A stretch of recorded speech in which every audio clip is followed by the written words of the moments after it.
Hello viewers, আসসালামু আলাইকুম। আজ আমি আপনাদের আলু দিয়ে মাগুর মাছের একটি স্বাস্থ্যকর রান্না করে দেখাবো। আসলে হঠাৎ করেই আমরা বাসার প্রত্যেকটা ফ্যামিলি মেম্বার জ্বরে আক্রান্ত হয়ে পড়ি। প্রায় ১০৪ ডিগ্রি জ্বর। বেশ কয়েকদিন পর জ্বর ছেড়েছে, কিন্তু প্রত্যেকের শরীর এত দুর্বল হয়ে পড়েছে, প্লাস মুখে কোনো স্বাদই নেই। কোনো কিছুই মুখে রুচি হচ্ছে না। এরকম অবস্থায় বড়রা মাগুরের পাতলা ঝোল করতেন। আর সাথে কোনো আচার বা চাটনি ব্যবহার করতেন। ফলে আস্তে, আস্তে খাবারের রুচি ফিরত। আসলেও মাগুর মাছ মানুষের শরীরের জন্য ভীষণ উপকারী।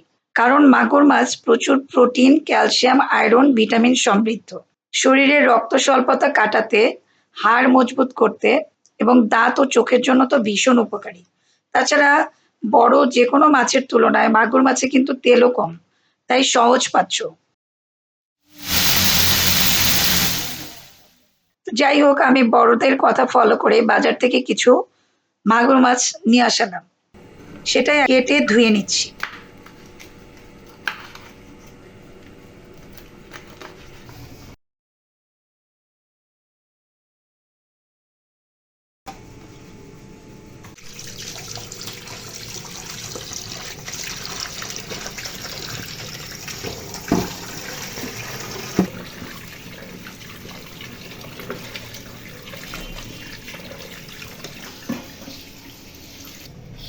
সাথে আমি দুটো আলুও ব্যবহার করব, তাই সে আলুগুলো ছিলে সেগুলোকে এভাবে কেটে নিচ্ছি।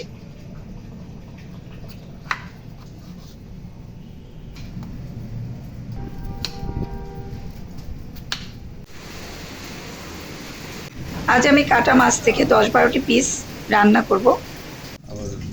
সেজন্য মাছগুলো প্রথমেই ১ চা চামচ লবণ, আধা চা চামচ হলুদ গুঁড়া দিয়ে মেখে নিচ্ছি।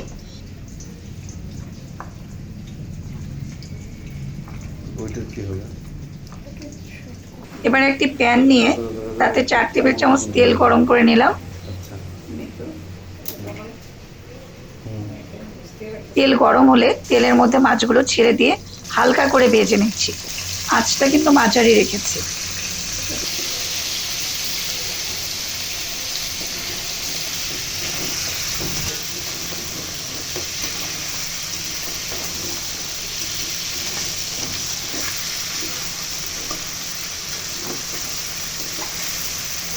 ভাজা হয়ে গেলে মাছগুলো উঠিয়ে রাখবো।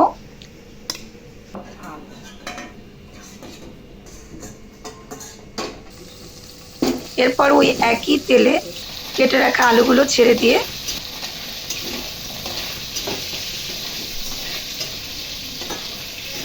আলুতেও ১ চা চামচ লবণ, আধা চা চামচ হলুদ এবং এক চা চামচ মরিচের গুঁড়া দিয়ে মিক্স করে নিয়ে আমি ৪ মিনিটের মতো ভাজছি।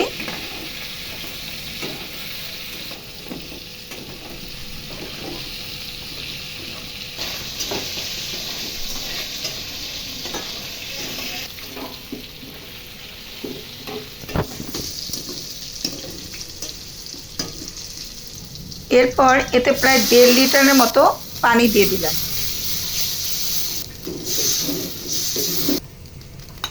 আর মাগুর মাছগুলো আলুর সাথে দিয়ে ঢাকনা দিয়ে দিলাম।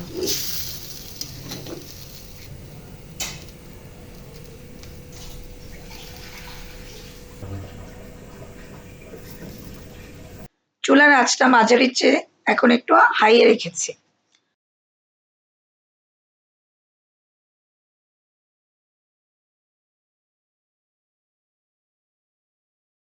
যখন তরকারিতে বলক আসবে তখন আমি আরেক সাইডে একটি কড়াই নিয়ে তাতে ২-৩ টেবিল চামচ তেল নিয়েছি।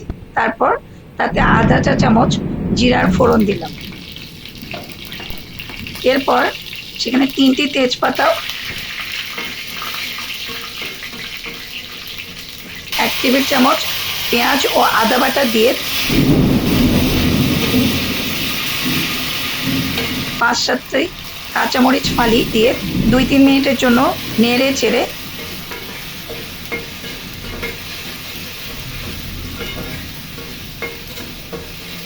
ফ্লেভার ছড়ালে আমি এই বাগারটি আলু ও মাছের মধ্যে ঢেলে দিলাম।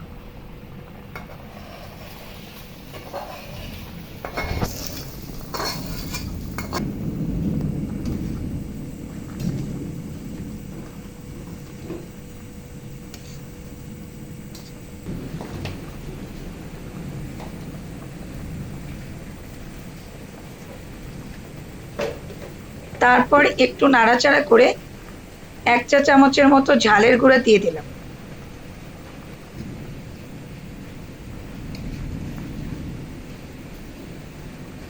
যে কোনো মশলাই আমি খুব কম ব্যবহার করেছি। লবণ আপনারা আপনাদের পছন্দ মতো দিবেন। আমার মনে হচ্ছে এতটুকুই ঠিক আছে। তারপর ঢাকনা দিয়ে দিলাম 15 মিনিটের জন্য। 15 মিনিট পর ফিরে আসলাম।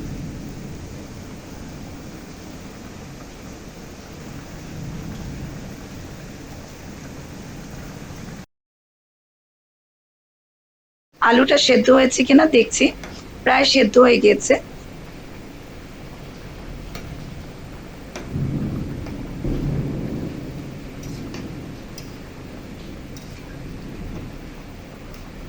এই সময়ে আমি হাফ চা চামচ ধনিয়া গুঁড়া ও হাফ চা চামচ জিরা গুঁড়া দিয়ে ঢাকনা দিয়ে দিলাম আরও 4-5 মিনিটের মতো।